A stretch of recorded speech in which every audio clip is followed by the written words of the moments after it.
Hi, and welcome to CryptoBiography. I'm your host, Brandon Starr, and this is episode 83, Annie and the Magician, part 9. And a shout out to my friend Dan, who has started to watch or listen to CryptoBiography back, apparently starting with episodes 1, so he's going with the old style episodes first, and I hope he likes those. So if you hear this, Dan, hey, it's great to hear from you, and hope all is well. All right.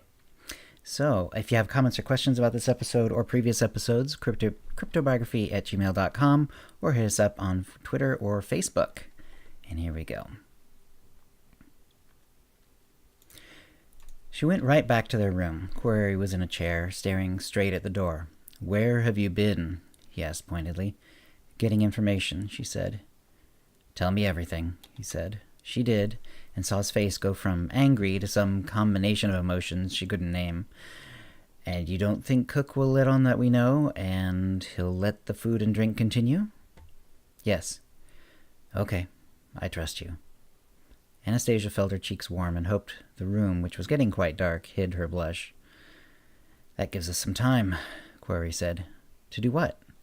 "Complete your training, as much as can be done," Quarry replied. Anastasia let that sink in. "Then what do you mean?"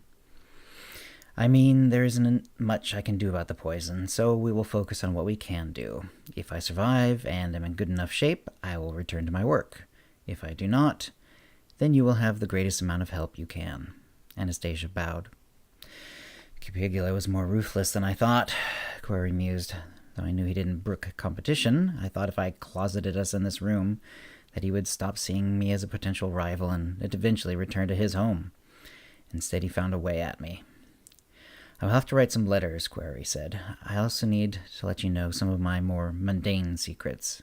"Mundane? Non-magical secrets?" Anastasia asked. "What do you mean?" "Mostly where I keep my money hidden. You will need it if I go. Also, I will write you some letters of introduction. There are several people I think you should know." "Can't we invite them to the room so you can introduce me personally?" "They aren't in the castle. They are in Gardmore." "Gardmore? Isn't that where Cupigula is from?" "Yes, but it's a big place, and even someone with your unusual powers should be able to hide there, at least long enough to make these important contacts and flesh out a plan." "What plan?" "Your plan.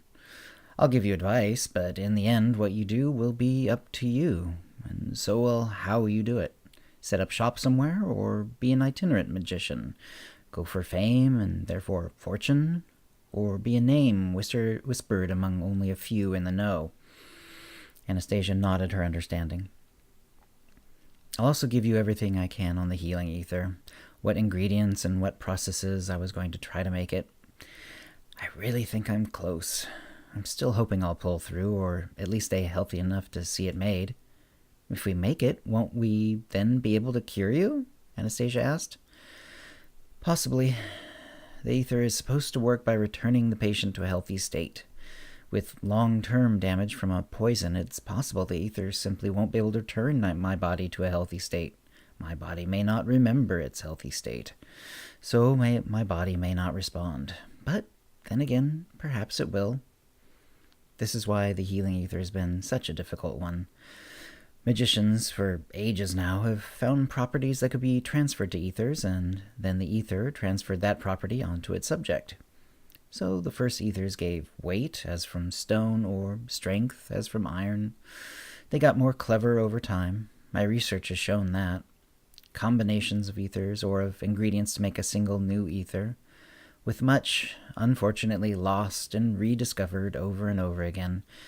Magicians have long been suspicious of each other, and instead of passing on their most difficult spells, even to a trusted associate or apprentice, they let them die with them. The fire ether alone has been invented at least 3 separate times that I know of. If I do die, my regret will be that I got an apprentice too late. It has long been my hope that when I die, my knowledge would survive. You've learned much in our short time together, my dear apprentice, but there is so much left. I will try to write it all down, and we will make sure that you are lettered enough to understand it." "Yes, master," Anastasia said. And though they had labored greatly, Ever since he had taken her on, Anastasia vowed to herself that she would learn even faster, become more skilled, remember everything. The next few days were the most straining that Anastasia could remember in her life. Quirrell, whose hands were becoming more numb by the day, also started to have difficulty with his balance and with his speech. He was slurring words, and it seemed to Anastasia that his memory was becoming suspect. He was writing everything he could down, but it was becoming more and more difficult. And while he tried to teach her, he could spend less and less time doing it. He was forced to rest. Eventually, Quirrell was forced to admit it. "I am getting worse, not better," he said. "However much of the poison I took in, it was enough. We should start making plans for you." They discussed various strategies. He also taught her the use of one last ether. It would hide objects, not quite making them invisible, but making them unnoticeable. Unless someone knows precisely what they're looking for, they will not notice anything you have placed under the unnoticing ether, he said. "I've written down the recipe, but I don't have time to show you its making. It is somewhat difficult." "Do you know how well it will work if I use yours rather than one of my own? Will the effects be different?" she asked nervously. "The effects should be similar, though weaker," he advised. "They will not last so long, and it would take less concentration for someone looking for anything unusual to spot it. I'm glad you've got the hang of it. You say the water pitcher is right on this table?" She nodded, proud that he could not see it. He tried to focus, but it was difficult. "Oh, yes, there it is," he said. "But if I hadn't known to look, I would never have known anything was unusual about the table. Well done." He sagged on the chair. When I die, take the important ethering items, store them in the trunks, and use the ether on them. Keep them hidden as long as you need, until you can leave the castle." "Yes, master," Anastasia replied. "Time for a minor ruse, I think," Quirrell said. The ruse was simple enough and really didn't involve any deception at all. They simply let May see Quirrell, quite ill, when she brought the next meal. He made sure that she got an eyeful of his decreasing strength and even his slurring of words, which he played up, though he didn't have to do much. When she had gone, he said from the most comfortable chair, "I'm sure Cupigula is keeping tabs on us through her. She'll have a lot to tell them now." Anastasia was fuming. "She's my friend," she snapped. "Yes, but she is hardly any older than you, and she has no choice," Quirrell said. "Don't think too unkindly of her.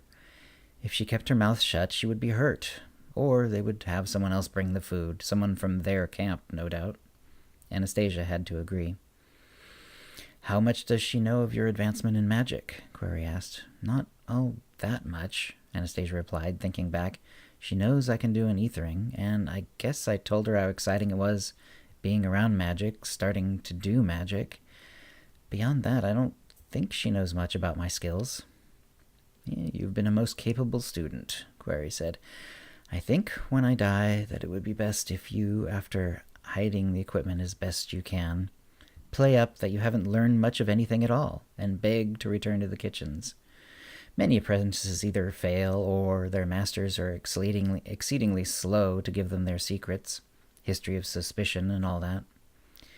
I think that if you return to the kitchens, Cupigula might well believe you have no real knowledge of how to do magic." "But won't he want me for my ability to make ether?" "Maybe, but remember I bought your contract and freed you. You won't be a kitchen slave, even if you return there temporarily. He would have to kidnap you. That you must avoid at all costs, of course. But I suspect that he will do some careful checking up on you, and if he believes that my secrets died with me, he will lose all interest in you. He has plenty of ether slaves in Gardmore. Bringing one more cross-country wouldn't hold that much appeal, especially if he felt that you might know enough to be dangerous to him." "I'd say we have the beginnings of a plan, then." Quirrell nodded, laid his head back, and closed his eyes. And that's the end of the episode for this week. So I think we're actually getting pretty close, to the big turning point of the story. So it's interesting, though. It sometimes takes like an extra whole episode for me to get from one point that I know I'm going to write about to another. This was one of those sort of in-between points. But I still found some interesting things that I found interesting to write about. So I hope you did too. Next week, next Sunday will be the next episode, and we'll find out more about what happens with Query and Annie, now Anastasia. So have a good week, and if you have any comments or questions about this episode, CryptoBiography@gmail.com, or hit us up on Twitter or Facebook. And until then, have a good one. Copyright words and music are copyright 2019, CryptoBiography LLC, all rights reserved.